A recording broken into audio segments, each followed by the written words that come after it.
श्रीमद् भगवद गीता के पंचम अध्याय का हिंदी में अनुवाद। प्रथम श्लोक का अर्थ। उसके उपरांत अर्जुन ने पूछा, हे कृष्ण, आप कर्मों के संन्यास की और फिर निष्काम कर्मयोग की प्रशंसा करते हैं, इसलिए इन दोनों में एक जो निश्चय किया हुआ कल्याणकारक होवे उसको मेरे लिए कहिए। दूसरे श्लोक का अर्थ। इस प्रकार अर्जुन के पूछने पर श्री कृष्ण महाराज बोले, हे अर्जुन, कर्मों का संन्यास अर्थात मन, इंद्रियों और शरीर द्वारा होने वाले संपूर्ण कर्मों में कर्तापन का त्याग और निष्काम कर्म योग अर्थात सन्मत्व बुद्धि से भागवदर्थ कर्मों का करना, ये दोनों ही परम कल्याण के करने वाले हैं। परंतु उन दोनों में भी कर्मों के संन्यास से निष्काम कर्म योग साधन में सुगम होने से श्रेष्ठ है। तीसरे श्लोक का अर्थ। इसलिए हे अर्जुन, जो पुरुष न किसी से दोष करता है और न किसी की आकांक्षा करता है, वह निष्काम कर्मयोगी सदा सन्यासी ही समझने योग्य है, क्योंकि राग देशादि द्वंद्वों से रहित हुआ पुरुष सुखपूर्वक संसार रूप बंधन से मुक्त हो जाता है। चतुर्थ श्लोक का अर्थ। हे अर्जुन, ऊपर कहे हुए संन्यास और निष्काम कर्म मूर्ख लोग अलग अलग फल वाले कहते हैं, ना कि पंडित जन, क्योंकि दोनों में से एक में भी अच्छी प्रकार स्थित हुआ पुरुष दोनों के फल रूप परमात्मा को प्राप्त होता है। पंचम श्लोक का अर्थ। ज्ञान योगियों द्वारा जो परमधाम प्राप्त किया जाता है, निष्काम कर्म योगियों द्वारा भी वही प्राप्त किया जाता है। इसलिए जो पुरुष ज्ञान योग और निष्काम कर्म योग को फल रूप से एक देखता है, वहाँ ही यथार्थ देखता है। छठे श्लोक का अर्थ। हे अर्जुन, निष्काम कर्म योग के बिना संन्यास अर्थात मन, इंद्रियों और शरीर द्वारा होने वाले संपूर्ण कर्मों में कर्तापन का त्याग प्राप्त होना कठिन है, और भगवत स्वरूप को मनन करने वाला निष्काम कर्मयोगी परब्रह्म परमात्मा को शीघ्र ही प्राप्त हो जाता है। सप्तम श्लोक का अर्थ। वश में किया हुआ है शरीर जिसके, ऐसा जितेंद्रिय और विशुद्ध अंतःकरण वाला एवं संपूर्ण प्राणियों के आत्मरूप परमात्मा में एक ही भाव हुआ निष्काम कर्मयोगी कर्म करता हुआ भी लिपायमान नहीं होता है। अष्टम और नवम श्लोक का अर्थ। हे अर्जुन, तत्व को जानने वाला सांख्य योगी तो देखता हुआ, सुनता हुआ, स्पर्श करता हुआ, सूंघता हुआ, भोजन करता हुआ, गमन करता हुआ, सोता हुआ, सांस लेता हुआ, बोलता हुआ, त्यागता हुआ, ग्रहण करता हुआ तथा आँखों को खोलता और मीचता हुआ भी सब इंद्रियां अपने अपने अर्थों में बरत रही है, इस प्रकार समझता हुआ निस्संदेह ऐसे माने मैं कुछ भी नहीं कर रहा हूँ। दशम श्लोक का अर्थ। परंतु हे अर्जुन, देहाभिमानियों द्वारा यह साधन होना कठिन है और निष्काम कर्म योग सुगम है, क्योंकि जो पुरुष सब कर्मों को परमात्मा में अर्पण करके और आसक्ति को त्याग कर कर्म करता है, वह पुरुष जल से कमल के पत्ते के सदृश पाप से लिपायमान नहीं होता। 11वें श्लोक का अर्थ। इसलिए निष्काम कर्मयोगी मन तत्व बुद्धि रहित केवल इंद्रिय, मन, बुद्धि और शरीर द्वारा भी आसक्ति को त्याग कर अंतःकरण की शुद्धि के लिए कर्म करते हैं। 12वें श्लोक का अर्थ।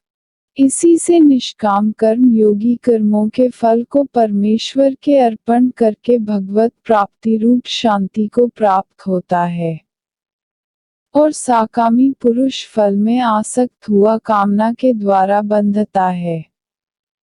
इसलिए निष्काम कर्म योग उत्तम है। 13वें श्लोक का अर्थ।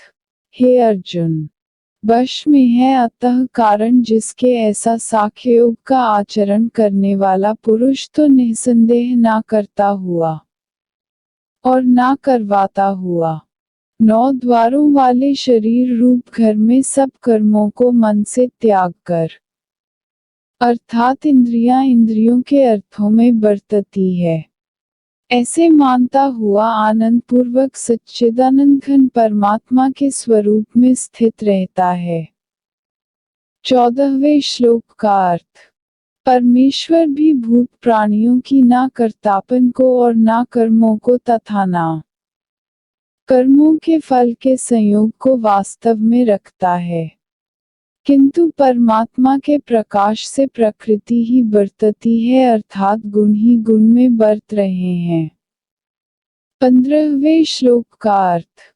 सर्वव्यापी परमात्मा ना किसी के पाप कर्मों को और ना किसी के शुभ कर्म को भी ग्रहण करता है, किंतु माया के द्वारा ज्ञान ढका हुआ है, इससे वह जीव मोहित हो रहे हैं।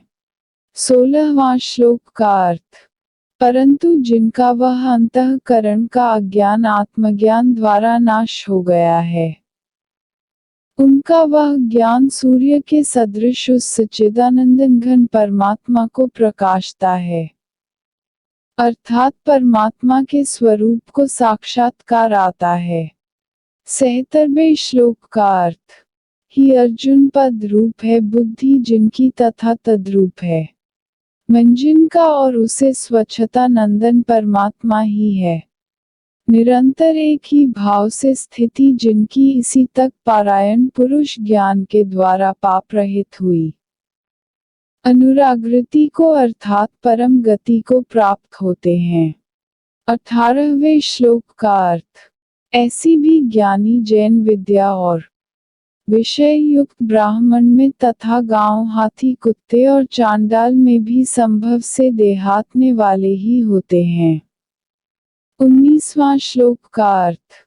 इसलिए जिनका ममत्व भाव में स्थित है, उनके द्वारा इस जीवित अवस्था में ही संपूर्ण संसार जीत लिया गया है, अर्थात वे जीते हुई ही संसार से मुक्त है, क्योंकि सच्चिदानंद घन परमात्मा निर्दोष और सम है, इससे वे सच्चिदानंद घन परमात्मा में ही स्थित है।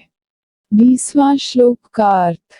जो पुरुष प्रिय को अर्थात जिसको लोग प्रिया समझते हैं, उसको प्राप्त होकर हर्षित नहीं हो, और अप्रिय को अर्थात जिसको लोग अप्रिय समझते हैं, उसको प्राप्त होकर उद्वेगवान ना हो, ऐसा स्थित बुद्धि संचय रहित ब्रह्म देवता पुरुष सच्चिदानंद घन पर ब्रह्म परमात्मा में एक ही भाव में नित्य स्थित है। 21वें श्लोक का अर्थ। बाहर के विषयों में अर्थात सांसारिक भोगों में आसक्त रहित अंतःकरण वाला पुरुष अंतःकरण में जो भगवत ध्यान न जनित आनंद है, उसको प्राप्त होता है, और वह पुरुष सच्चिदानंद घन पर ब्रह्म परमात्मा रूप योग में एक ही भाव से स्थित हुआ अक्षय आनंद को अनुभव करता है। 22वें श्लोक का अर्थ।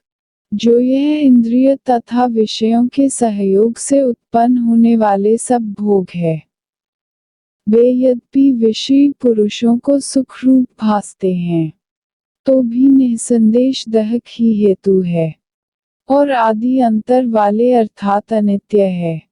इसलिए हे अर्जुन, बुद्धिमान विवेकी पुरुष उनमें नहीं रमता। 23वें श्लोक का अर्थ।